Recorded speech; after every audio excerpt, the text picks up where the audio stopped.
এক পাগল ভক্তকে মা বুঝিয়েছিলেন, ঠাকুর বলতেন, যারা আমাকে ডাকবে তাদের জন্য আমাকে অন্তিমে দাঁড়াতে হবে।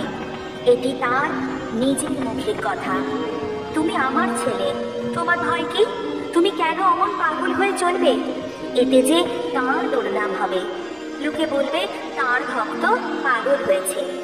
তোমার কি এমন করা উচিত যাতে তার দুর্নাম হয়?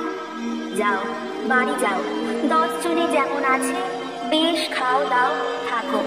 যখন তোমার দেহ যাবে তখন তিনি দেখা দিয়ে নিয়ে যাবে। কে তাকে প্রত্যক্ষ দেখেছে বলো না? এক নরেন দেখেছিল। সেও যখন তার খুব ব্যাকুলতা ওইসব দেশে আমেরিকায়, তখন তিনি তার হাত ধরে রয়েছেন বোধ করত, তা কিছুদিনের জন্য। বেশ, যাও, বাড়ি গিয়ে থাকো। সংসারীদের কত কষ্ট। এই সেদিন রামের ছেলে মারা গেল, তোমরা ঘুমিয়ে হাঁপ ছেড়ে বাঁচো। তারপর বলেছিলেন, সেদিন আমি পূজা করছিলাম। পূজা করতে করতে দেখি এর মুখ নেই, ঝাঁকড়া ঝাঁকড়া চুল, গোপালটির মতো।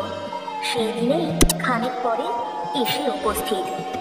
মায়ের এই সকল উপদেশ ও সান্ত্বনায় ভক্তটি শান্ত হয়েছিল। জয় মা।